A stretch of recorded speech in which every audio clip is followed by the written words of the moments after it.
clue it was gonna go this long. I saw the pilot and I thought, oh, right, great. Oh my God. Nobody really knew. Nobody had a clue. You know, we did the first episode and it was fun. I remember when I saw the pilot for the first time and I thought, well, that's kind of okay. I don't know if it's going to get picked up. I should probably go and find another job.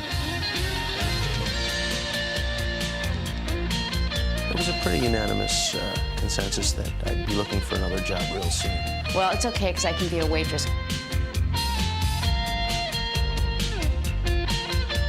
I was supposed to do 8 shows.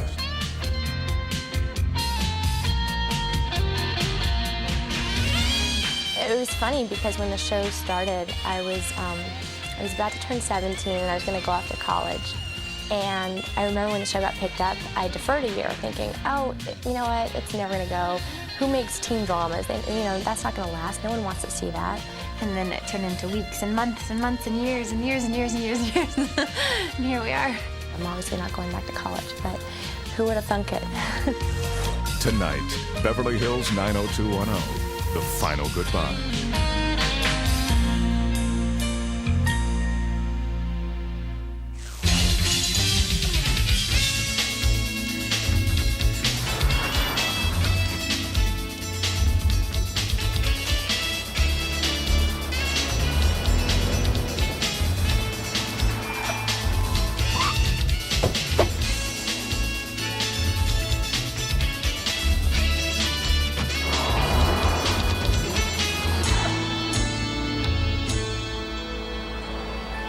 It's kind of scary.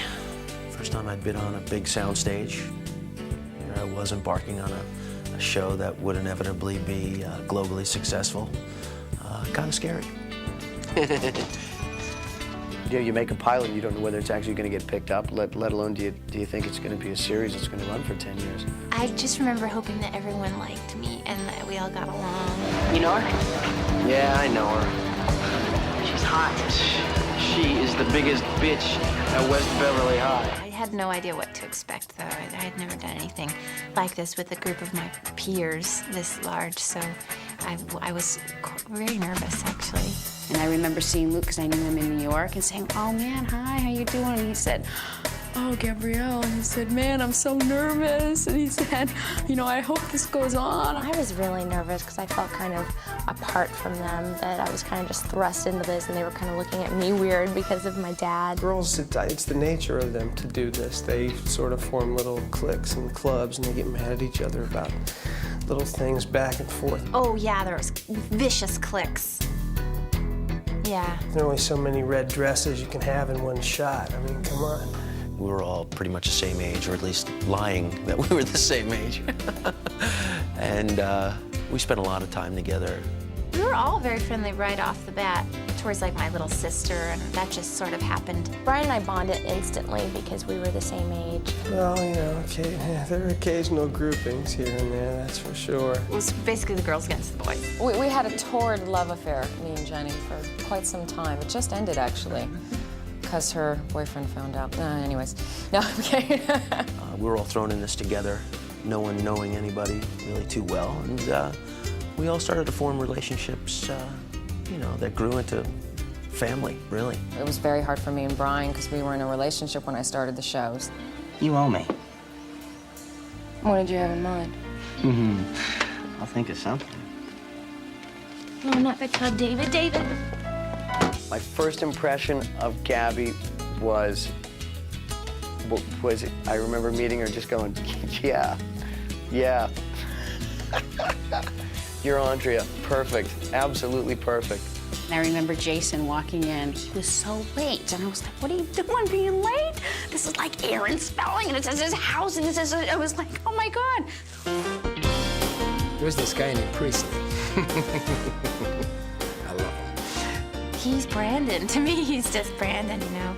I try to really always see him as Brandon. Jason does not exist. Early on in the show, you know, no one was really discussing their age. Jay was the most elusive. No one knew how old he was. He was probably 16 years old. When I started the show, I was 21. But he acted like he was 30 years old. Finally, one day, Shannon comes running on set. I know how old you are. You're 21. And Jay turned red. How do you know how old I am? How do you know that? She's like, I went in your dressing room and I looked in your wallet and I saw your license. And Jay just about threw her through the wall. That was quite an exciting day. Jason is always very gracious and friendly to everyone. The crew loves him. Everyone loves Jason, you know. He's a good guy. I hung out with Jason the most when we first started doing the show. I don't know if there was any real reason for it. We just kind of seemed to have a lot in common and had fun.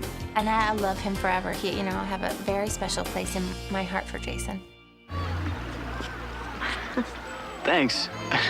When I watched the pilot, the one big thing that just kept resounding in my head was, I really need to cut my hair. I just had a bad mullet, man. Really bad salad going. You know, but you know, it was the time, right? You know, it was the 80s.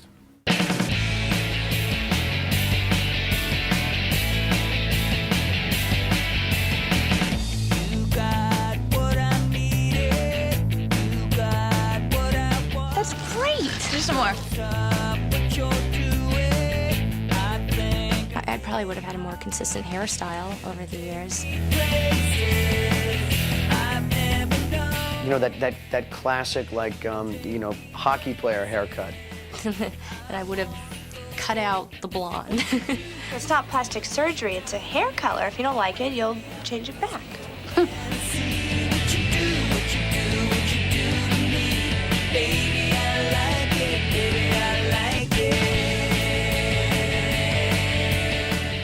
There are, you know, a lot of horrifying images come up, but I just block those out and say, I love it all. The kinds of comments I get from my mother are like, Lindsay, don't flare your nostrils because on our TV they're the size of tennis balls. It was almost like a weird dream, like I was watching myself on something that I can't explain it, just strange. My butt was really big. I thought, man, I gotta work on that. My wife says I have no ass. Really? You know, it was, you know, pretty long, but then long in the back. You know, I had that kind of hair curtain going in the back. Scary. Oh, how embarrassing.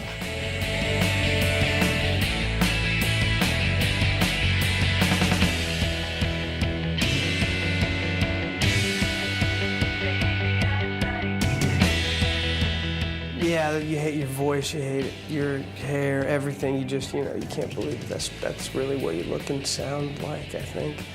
He just gets to me. He always gets to me. We all did bad things in the 80s. Didn't we? Coming up, Luke Perry reveals one of the most important requirements of being on 90210. We probably have one of the bigger mouthwash budgets in Hollywood. The cast bids farewell to their favorite hangout. Thank you and good night to the Peach Pit, ladies and gentlemen. And exclusive home movies show us another side of Ian Ziering.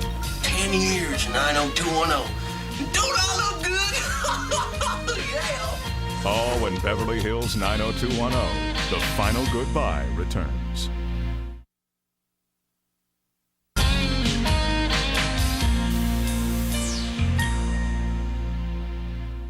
Yeah, you said something about work. I didn't know it about manual labor. I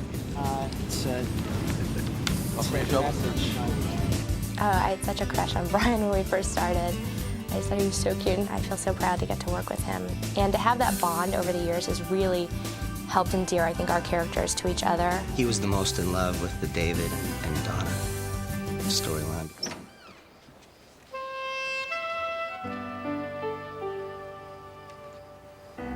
You like your surprise? Because that was like two people really growing. God, I get so lucky. You waited. Ultimately, I just want her to be with David and see where I wish I could see where their lives go when the show ends.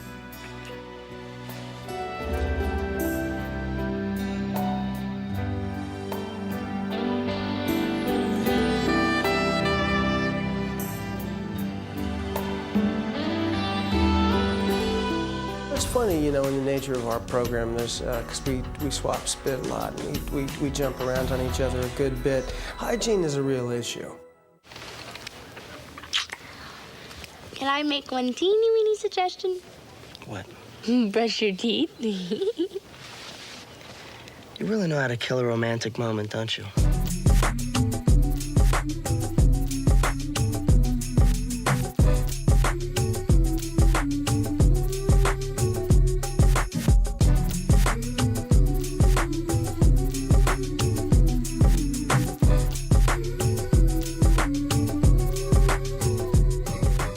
A lot of deodorant gets used on our set, a lot of mouthwash.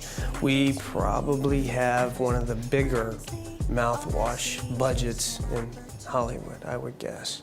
I'm reading the script for the first time, and then there's like a kiss. Like, oh my God, I have to kiss Jenny. I've been through so many boyfriends on the show. And I didn't really know her all that well. I think it was like episode 10, and I was nervous, you know? So I said, Jenny, actually, I said, come here. I've never kissed more boys in my life than I have on this show. That is a scary concept. What do you say we like break the ice a little bit, just so we're comfortable with this scene?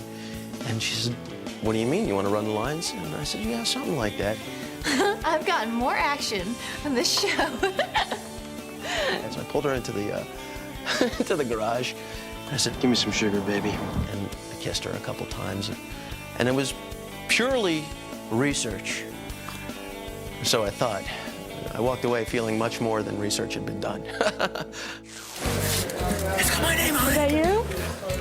I got the girls when they got there. And there's a reason you wear bike shorts for these.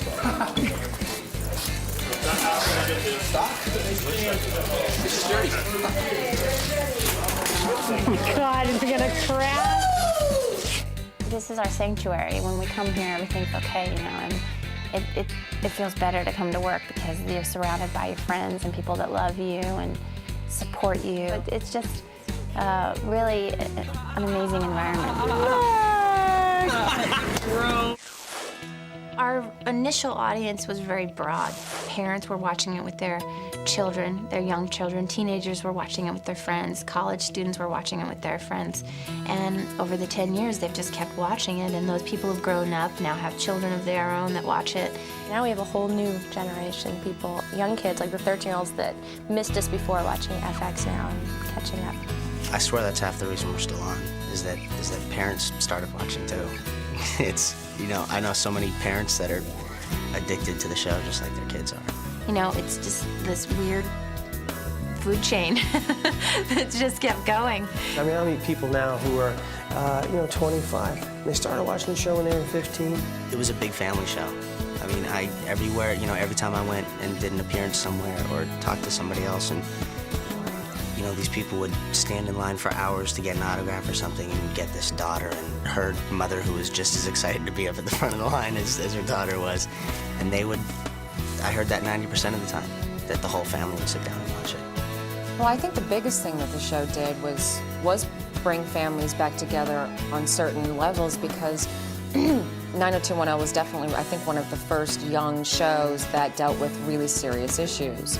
Everybody has the same problems. Everyone has the same experiences. The life experiences of growing up are the life experiences of growing up. Eating disorders, drug abuse, relationships, family problems, whatever. And we kind of just go with the times and the issues that are current. I got a few letters after the first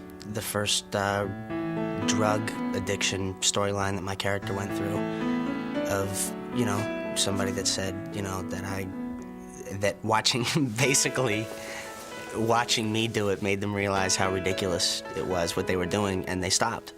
I was proud when we dealt with issues that were really, that affect all of us. You do a show just hoping to entertain people, and when your show can make a difference in one person's life, it's pretty huge. Kids could relate and be able to open up with their parents and be able to talk about these issues that they're seeing on TV. I think the show opened doors for parents to communicate with their kids that they didn't have before, If you say that kids don't need condoms because they shouldn't be having sex in the first place, but you're overlooking two very important things. One is that a lot of kids are having sex, and the other is that they are kids. You know, it's so easy to look at your own problems and think that you're the only one that's going through something, and all the pain that you're feeling in life or something going on is, you're alone. And I think to watch a show and see other people, you know, your age going through the same things kind of takes the pain out of it. I'd like the show to be remembered as an issue-oriented program, one that touched a lot of people in a positive way, not just here in this country, but all over the world. And then I'd like it to be remembered as the Ian's Earring Show. Yes, ladies and gentlemen. 10 years, 90210. Don't I look good? Yeah. If Ian's on the set, you're always going to laugh. When he comes up with that #2 grin. Ian on caffeine is something out of this world. Ian's off the wall. I've seen him actually go from standing position on the ground in this office and leap onto the desk in like one single jump. I was amazed by his hair because I'd never seen a big white afro like that ever in my life. Ian, you're so bad. I didn't do anything to make everybody laugh. I have done things, some things that I am not too proud of. Check, please. Ian's Earring has a lot of Steve qualities in him. He's a pretty funny guy. Oh, I'd change Ian's socks. It's my buddy. He'll drive me home. I can't. This is my car. Oh my God. Ian's my brother. Ian is my older brother, and he will be for the rest of my life. And if I had to go home the day after we wrap here and know in my mind that I wasn't real and honest with him and he didn't get 100% of myself, that would be possibly one of the biggest letdowns for me. Hey, Slop, buddy. I'm gonna remember you for this. Coming up, Luke Perry's tips on lovemaking. I remember him teaching me that it's a much better, like, sexier, sensual kiss if you drink really, really hot water before, like, your love scenes and, like, when you're making out with somebody. I was always like, let it happen to me. Let something really bad actually happen to the character. So they did. They shot her, they burned her, raped her. They really took me seriously. Jason talks about what he doesn't miss at 90210. We ate the worst food every day without fail. I do not miss lunch. And the cast takes home some souvenirs. You think I'm kidding, don't you? All when Beverly Hills 90210, the final goodbye returns.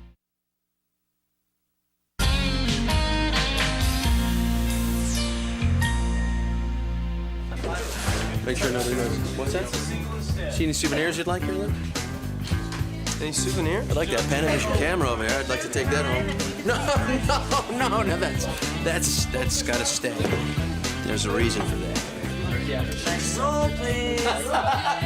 Everybody on this crew can read me like a book. I don't hide anything from these people. I don't have to. You want to keep stuff from them and you can't. A lot of times. And that's just something that each and every one of them has earned that trust with me, and hopefully I have with them. You're a superhero to me, pal. I should wear a medallion around my neck that says Ode to Dylan because you the man. I always thought so. Good. Good. Thank you and good night to the Peach Pit, ladies and gentlemen. That's a wrap on this set. You know, it's only here toward the end of it when we start having to do these kind of things, and there are a lot of news crews around that you really have to stop and think about the things that you say. You think I'm kidding, don't you?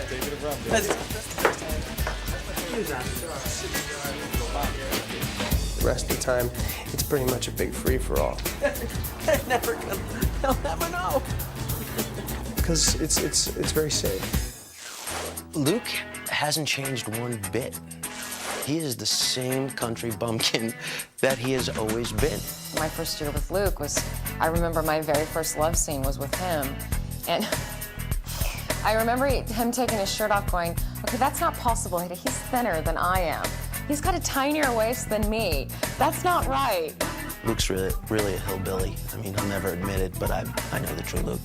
Luke and I would, whenever we had scenes together, we would strip naked while we were doing the scene with the other person. The person who was off camera would strip naked, of course, trying to get the other person to laugh like you are now. Yeah, we used to do that to each other quite often. Oh, he's got lots of farm animals. I remember him teaching me that it's a much better, like, sexier, sensual kiss if you drink really, really hot water before, like, your love scenes and, like, when you're making out with somebody. He's happiest driving a tractor, playing, you know, with his son and wife and having a good time. I was really happy that he was coming back, actually. I was excited. It felt right, you know, it felt like, where'd you go? Why'd you leave in the first place? Here you are, and we were very happy to have him back. And I'm, you know, he's one of us, you know, he's just like family. Boy, you look great. I am. Just step right back. My character, I think more than any of the other characters, just has been through the most. Our show had always been kind of, you know, bad things that almost happened to beautiful people. That was like that the joke was over in the offices. But I was always like, let it happen to me. Let something really bad actually happen to the character. So they did. They shot her, they burned her, raped her. They really took me seriously. Tommy, please, Tara, I don't want to die like this. Oh, that was scary. The lesbian tried to pick up on me in the bathroom. We were locked in the house that was burning down. I got shot by a drive-by shooter.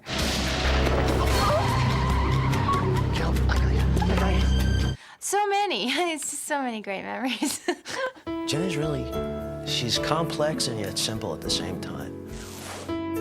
I mean, if you get a chance to know her and get to dig a little deeper, you realize that she's got a lot of depth of character. But, you know, on the day-to-day, she's very easygoing, very carefree, just a very loving person. To be completely honest, we didn't get along when I first started on the show. Did she tell you that? Oh, no? Yeah, no, I think it was very strange. Oh gosh, new girl, what's this about kind of thing. And that lasted for the first few weeks. And then it just completely, that whole barrier was broken down, and I got to see the real Jenny, and I think Jenny really got to see the real me, and we became really, really, really close, really fast. And she, you know, she's been a great friend ever since. I have to stay in touch with Jen, though, because I can't imagine Luca Bella, her baby, growing up and me not seeing her grow up. We've been through a lot together. I mean, her having a child and me going through lots of boyfriends and, okay. I'm kidding, I'm really kidding. That might be a little true. I was going through a terrible divorce, and one day out of nowhere, she just walked up to me and gave me a hug, didn't say a word. And I just remember thinking, that's all I needed, just a hug. So to me, that's what Jenny will always be. Here it is, baby. Today's work. This would be me right here. What would I have changed?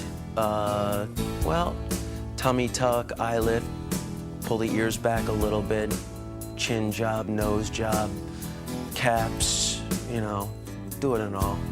It's been great working in the warehouse here and everything, but not at Van Nuys. I'm sure we would have all liked to have been originally at the Fox studio, but it didn't work out that way. Yeah, I mean, there was nothing else around us, absolutely. There was no other shows, no other, you know, people, nobody else except for our cast and crew. Summers are really hot. Winters aren't too pleasant. It's not in the best neighborhood, but... We wanted to be on a lot somewhere and have a commissary and, you know. We had the worst lunches in history. We ate the worst food every day without fail. I do not miss lunch. Try 10 years of Ian's egg whites in the makeup trailer in the morning. You'd want to have a commissary too. Trust me. Come on, stop the complaining. Hair, makeup, where the hell are you? what would happen is everybody said, you were the luckiest people in the world, and God knows we were really the luckiest people in the world. But on the other hand, it was so hard to say, I'm scared, like, I don't know how to handle this.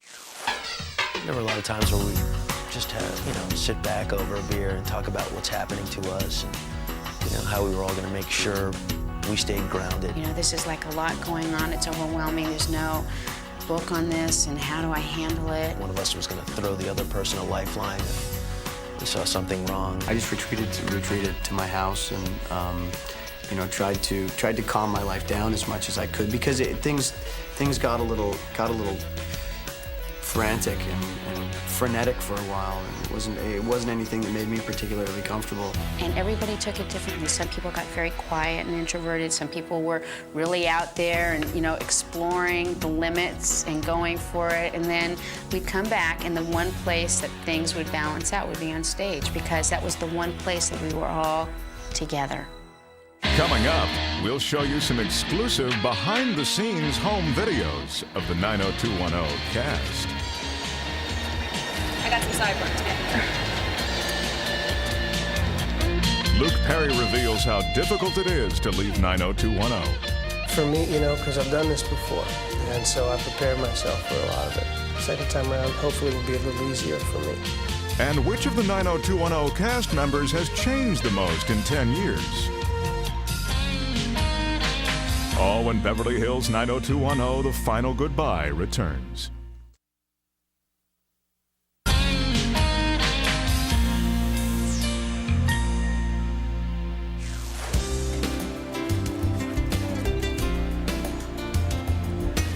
Action. I think it's so hard to actually show people being friends if they're not friends, and we're all such good friends and family, and we look out for each other so much that what you see on TV, us being a group, it's real. I've come to know Tori as an incredible woman, super talented, anything from comedy to drama. She's got her bases covered. I was thinking of Tori and how much I'm going to miss her. All the amazing things that make up who she is, Great things, the funny things, the weird things, the sad things, the bad things, everything. I'm gonna miss every single thing. She was quite shy, but very warm. Still, some people when they're shy like that, they still exude a great warmth to them, and she's always had that great warmth. She's grown up to be a terrific young lady. She's really funny. I want to do a few impressions.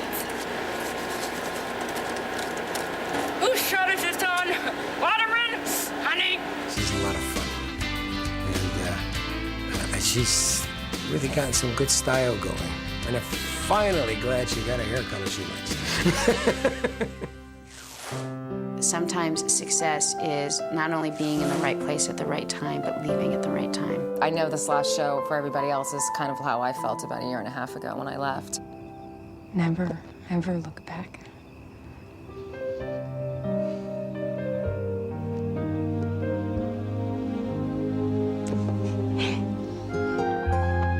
Bye. Bye.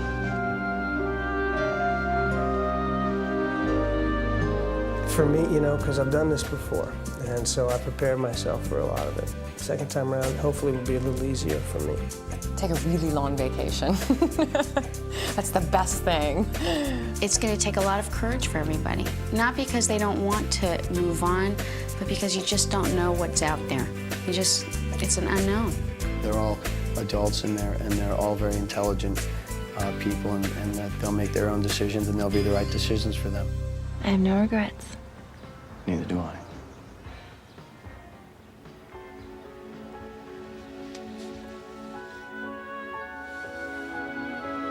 It was the greatest thing to do and the hardest thing to do, and I think that for me now, I look at the cast, and me as being emotional as I am, I cry for them too, because I know that they're afraid, and I know that they're excited and anticipating so much and not knowing what it's going to be like to leave this cocoon of security, of, something that's so familiar to them. Sometimes you almost wish it hadn't gone on this long, because, it's just it's a deeper hole you got to dig yourself out of.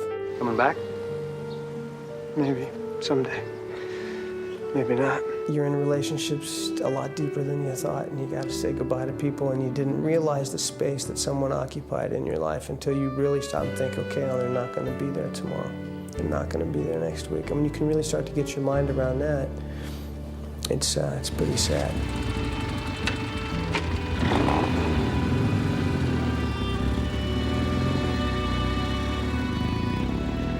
Once you've been together, you're together forever. So, you know, their movement it's just an extension of a great, great life. Just a great life. Coming up, the special relationship between Ian Ziering and Brian Austin Green. He had a neck, I swear to God, I could almost palm his neck. That was his show of size and power, was to carry me around by my neck. And the final 90210 cast and crew photo. When Beverly Hills 90210, the final goodbye returns.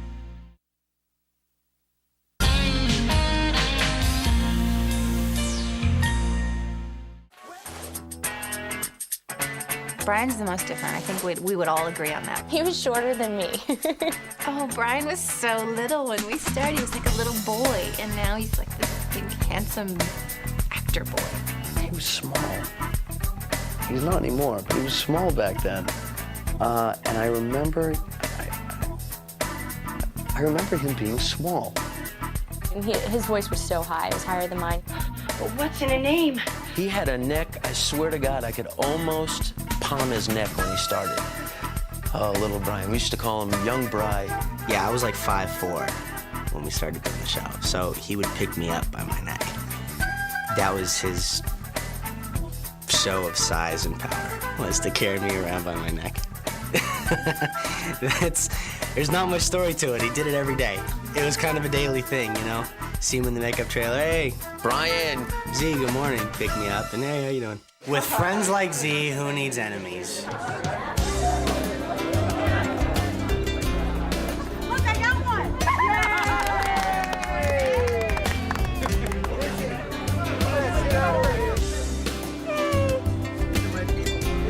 Thanks, guys. You did. I need a new one. It's broken. The light doesn't work.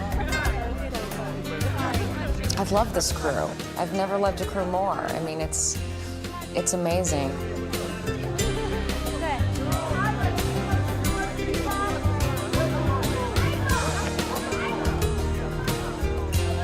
We got the best crew and cast in town. I mean, everybody says that, I guess, but I really mean it. Aaron is real good at finding honest people. If you look at the people on the shows and the people that work for him, and you meet our crew, and you meet everybody here, and it's an amazing group of people, and it mirrors what the man in charge is. When I first met Aaron, I thought, oh my God, he's the one who did Love Boat. Oh my God, Fantasy Island, and he did Charlie's Angels. First of all, from what I understand, he's relatively new to the business, so I would say, hey, keep your chin up. You have a bright future in this business. It's funny, he's amazing. I mean, through every change of time, he's done shows that just adapt, and it's the funniest thing. People would think he wouldn't know anything about doing a teen drama, and yet he's so hip to everything. He tells me about fashion. He's so in tune with all that, and he's just he's so great. When I first came in and auditioned for 90210, and I remember, of course, being very nervous and excited and really thrilled to even be there. And I remember hearing my name being called, Tiffany, screaming.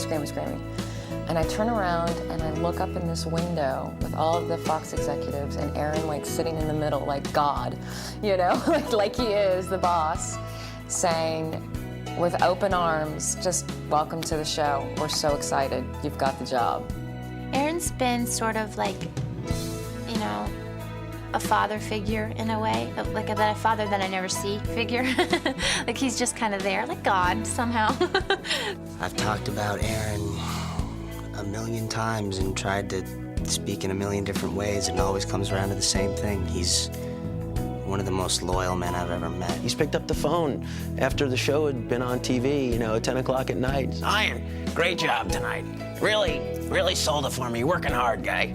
And, that just puts a big smile on my face. It makes me feel warm. It changed my life, and thank you a million times. I've always tried to say that to him, so Aaron, I hope you get to see this. I'll say I worked with the big guy.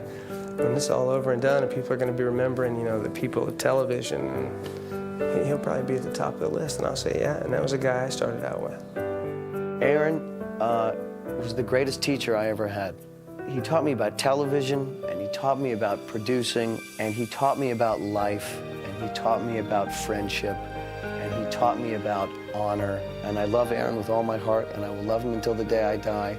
And he is just absolutely one of the greatest men I've ever known. Oh, you dirty people. Okay, thank you. Coming up, a special thank you to the fans of 90210. Without them, we wouldn't have had a show. And I'm just so grateful to all of them. And the cast shares their private thoughts on the final episode. To think what life's going to be like without them, I can't imagine it. When Beverly Hills 90210, The Final Goodbye returns.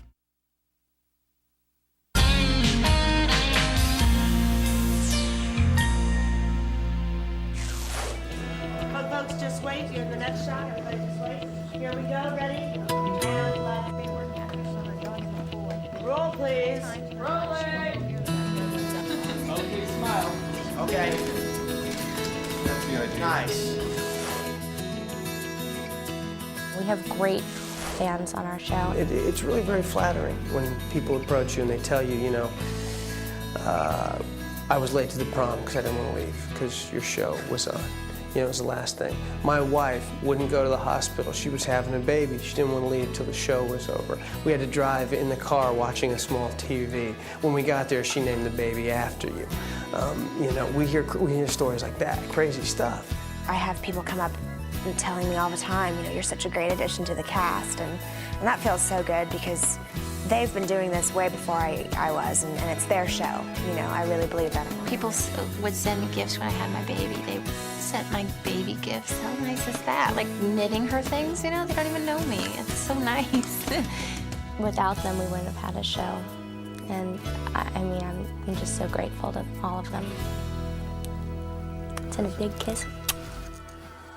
Now here I go again looking for love. I should have learned my lesson messing with them girls in the club. But yeah, I find myself in my new Cadillac riding high. I'm on my way to where these women want a piece of the pie. They do get served, that's my word, I ain't no fool, damn. So why you acting like you tough, stay in school, wham? I'm like that city where them brains are.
Every single thing, the good and the bad.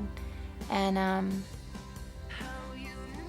I hope that people will remember me that way, remember all the facets of me and all the things that make me who I am, because they certainly know a lot of different things about me, and that they still like me and they still love me is a good thing, A lot of the funny little antics that, we did in the makeup trailer and, stuff like that, those are memories that you'll never forget. And I'm hoping that'll be the same for them with me. I have my memories of them, and they will have their memories of me, and that's perfect. You remember me, and I remember you, and how hard you said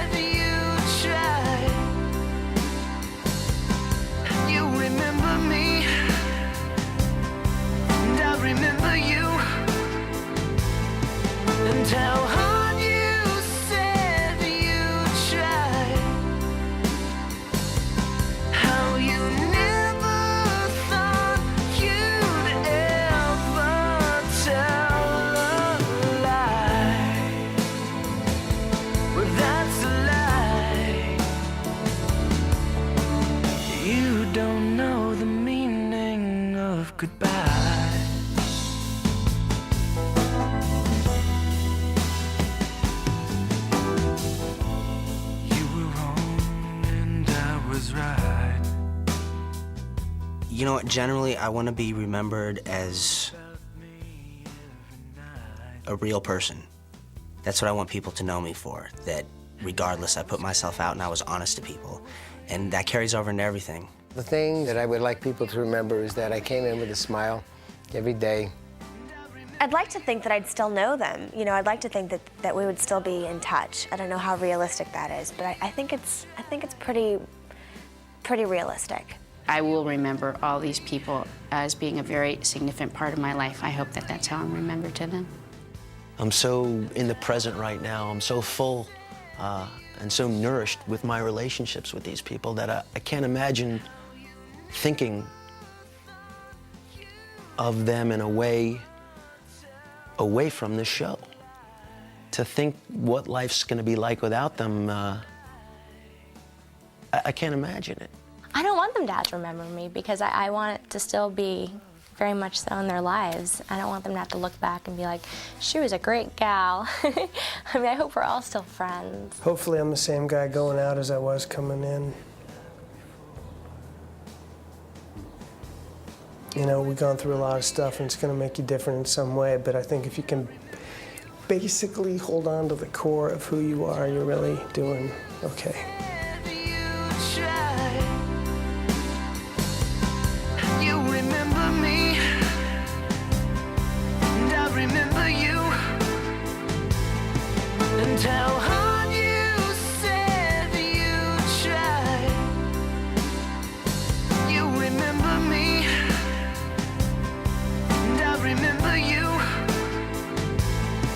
and how hard you said you tried.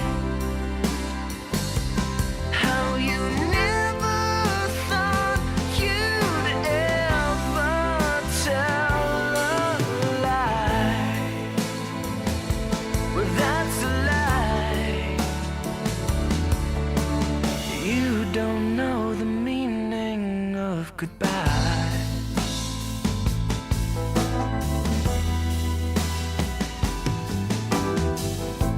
You say you want it like before.